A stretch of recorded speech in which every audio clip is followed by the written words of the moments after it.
You know what happened? We got disconnected. Remember when I was Yeah, recording? that's right. Computer froze up. Yeah. So we were just like, that we didn't say about what. So let me just skim over it while we discuss, and I'll be fine. Okay. That long. So, in scenario 5, you're the principal of a new school and you're using the concept of empowerment for the school's vision. You've been told by the district elementary coordinator that you must design a model to improve learning and student performance. You have to first determine your school's specific needs, and then in order to determine these needs, the elementary coordinator has developed a panel of teachers who will meet with you twice a month. Now, the panel discovered that they want the school to demonstrate engagement and autonomy. They want to take a united effort to meet achievement standards and prepare students to participate in democracy.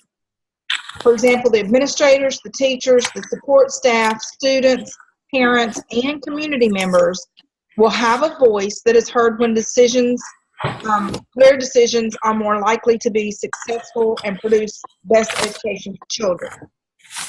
And then the next part of that is you and the panel have shared a vision of empowerment at this next staff meeting, and there's a little bit of, we don't really want to add anything to our plate kind of discussion. And then they finally realize that their involvement is crucial, and the administrative team will support them during this process. So we have to directly involve teachers in making the critical decisions that affect the success of their students in the classroom. And then the questions are, number 1, what type of assessments can you create or use to improve empowerment at your school? Mm-hmm. 2 of the things that I thought about first, because that's what we use at our school, it's the only thing I know that we use, is the school environment survey that we get once a year, where we anonymously respond to questions about how do you feel that your administration handles X, Y, and Z. And then I also thought about the teacher evaluation tool that we use. We use North Star, True North Logic from Power School. That's what we use. And so the beginning part of that, you're supposed to fill out and determine where you think you are on all of those competencies. And so that can be a tool to use to empower folks too, because if I think I'm really, really good in one area and not so good in another, then we need to seek professional development in those that we're not so good at, and enlist those that are good at that to provide that professional development in our schools, which will give teachers empowerment. The one other thing that I thought about was like a suggestion kind of box, where teachers could put suggestions in a box and then be a part of a discussion panel to address those issues. That's the only 3 I came up with. Yeah, I think a lot of our things go back to what we've talked about before, is that doing the surveys and letting the teachers answer the surveys give you the most accurate results or honest results, because it's anonymous. Feedback, yes. And they can say what they got to say, be it positive or negative. There's not going to be any retaliation against them. And I think that's part of what we've all seen with our years of experience. You've seen people be honest on a paper pencil survey, and then the next thing you know, admin's always in their room observing them, doing walkthroughs, trying to find something to write them up on, just because they were honest about how they felt things were being done in school. Right. And on our survey that we did, I mean, we got a lot of honest feedback that just, it was like mind blowing, because we're trying to figure out, wonder who said this, and well, did they understand the question on the 5 parts about the school. 1 part was about you, your complaints, your classrooms, and they were trying to answer the question really broad and then negative. So we were like, how are they feeling all of this negative energy? and what can we do to try to help fix it now? Because it's interesting to see how they feel anonymously. It is. Right. Mhm. Right. Yeah. So number 2 says, how can you make fast decisions concerning what is best for your students? What are they doing I don't fast? know if you can make a fast decision. Can't. I know. It's like I don't immediately think. in a week, what? Right, and that was my thing when I was thinking about it. I'm like, what do you mean fast? Do I mean like on the fly, this lesson doesn't work, so I need to fix it right now while we're in the heat of the moment? Or, because, I can do those fly by the seat of my pants adjustments when I look out and I got snooze fest going on. I can fix that. I can do something different. But if you're talking about a procedural thing, you can't always fix that on the fly. Well, I can move your seats. I mean, if you're fighting with Gwen and I see that it's not, I mean, quickly I can just fix that problem by just putting you in another seat. That's a fast decision for what's best for my students. But that's about it as far as fast, because I need to take information and try to figure out what's going to work best for a student. So like IST is what we do for children that need interventions before we refer them to EC. And I'm working with a student right now that she's taking some kind of medication at night. So she's sleeping through. Remember I told you I teach in the mornings, in the afternoon they go to special. So I wake her up for lunch at 11 and then she goes to lunch and then we go to PE. And then she goes for maybe an hour. She might be up to do math. And then she's gone to special. So how am I going to intervene anything for her? Mm-hmm. Right. The decisions is like, what's going on at home? Who's giving her the medication? What is it for? Why does it make her sleep? And all of that stuff has to come together before I can decide. But I really already made the decision. And I told my IST team, I cannot do an intervention for this child because there's other factors, external factors. Yeah, that's out of your control. Don't hold me accountable for it because she's not present. Even when she's present, she's not. No, like you said, that medicine has her under to the point where she's got to be with you and sleep until 11. Even if you wake her up and try to teach her something, she's not retaining No, nothing. she's fighting and swinging. When you wake her up, she's fighting and swinging anyways. So we just have to say it's time for lunch. She won't hit you.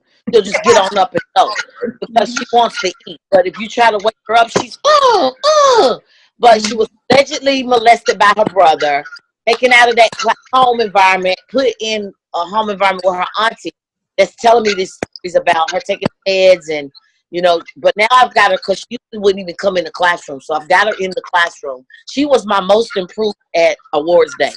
That's good progress right there. Yeah.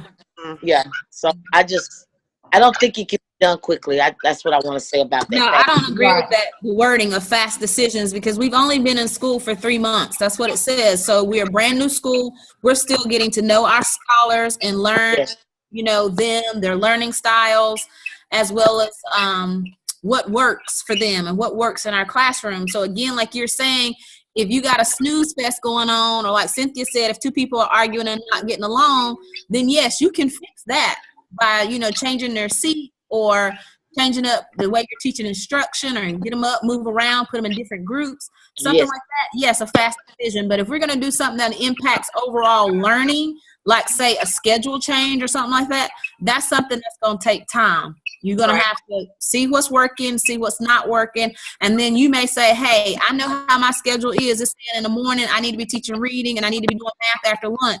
Well, here's the thing. After lunch, the kids are so zoned out. They're not learning any math. I need to switch and teach math first thing in the morning when they're alert and oriented and da-da-da-da-da.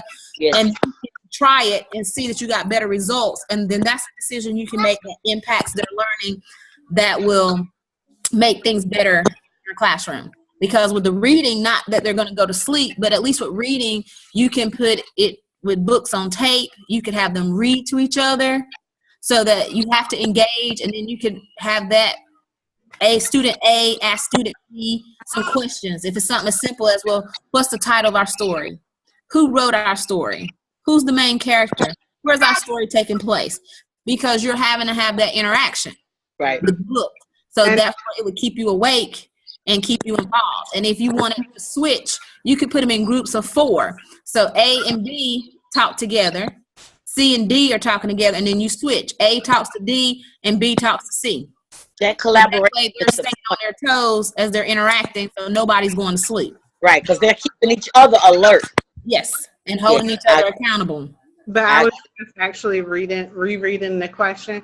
It might be more pertaining to like the teachers, because we're talking about student engagement and autonomy. But what if it's like for the teacher's perspective? And then in that case, maybe teachers might need to be trained for signs of disengagement or stuff like that. Because not all teachers, you know, they'll get in their own zone, like, okay, da-da-da-da-da. And then how many times you walk past the classroom and the kids are like this, or have earbuds? And I mean, I see that all the time. So the teachers in their teaching zone and not even noticing that the students are disengaged. Mm-hmm. So in that case, like as an administrator, then that's when I'm like, okay, create a checklist. You know, what kind of quick assessment are you doing to make sure that your students are following along, that they are engaged, that they are active learning? Because some people just don't do it naturally. Right. Like, you know that my students, like this morning, all 3 classes had the same bell ringer activity, but for my 8th grade class, I was like, they struggle with it. So I knew with my 6th grade class, I would have to switch it up, give them some more elaborate examples. For my 7th grade class, who just stare at me like I'm speaking another language, I knew I would have to incorporate a visual for it. And of course, I didn't have that planned at first, but luckily I was like, okay, how can I show foreshadowing and flashback? And luckily, like, it's all these Disney things, so I had to quickly adjust it. But not every teacher can do that. Or right. It goes with experience. Right. Mm-hmm. So in the case of a teacher, you know, if you're talking about for the teacher perspective, how can you identify when a student is disengaged? How can you make a student more self-disciplined or independent? Then we should provide signs and strategies for them to use, or some sort of checklist, so that way they know what to look for. Yeah. So something that might be a fast way to make decisions is to provide those teachers with that checklist. And they can quickly see, if they monitor their classes for a few days, they can quickly, and within a few days, determine, oh gosh, well, you know, I really need to put something right here because I'm losing them right here. And that could be a fast way to make a decision. Fast being relative in, you know, it's not taking months, but just a few days. True.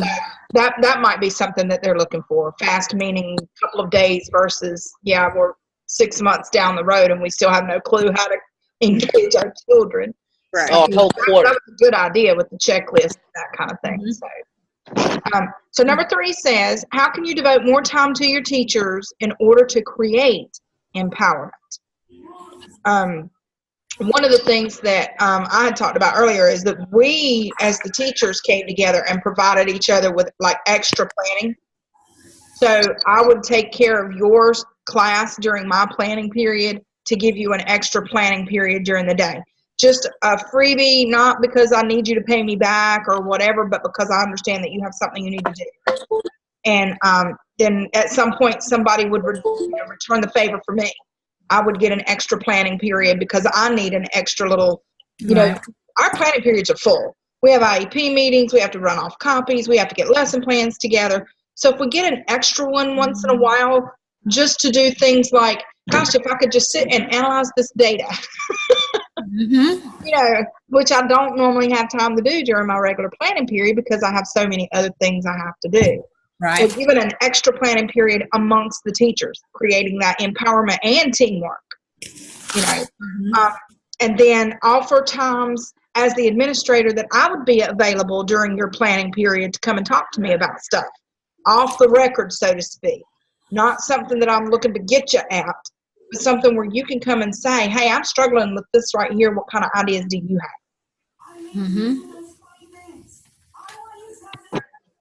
So those were the 2 things that I came up with. Anybody else with anything different? Yeah, I do think, like you said, we don't have time to give. So time is limited, but the only time that everybody can sit has every day, unless they're having to cover somebody else's class, is planning. Right. So to give them that, and it goes back to that ownership and buy-in is there's being a stakeholder. If I feel like I have a voice and a choice, I'm more susceptible to giving my all to the school and being a team player versus standing on the sidelines and just being an observer and being like, okay, I can't wait until 3:30, bell ring, I'm out of here. Right. Don't have to come back until tomorrow. They don't want to do anything beyond that.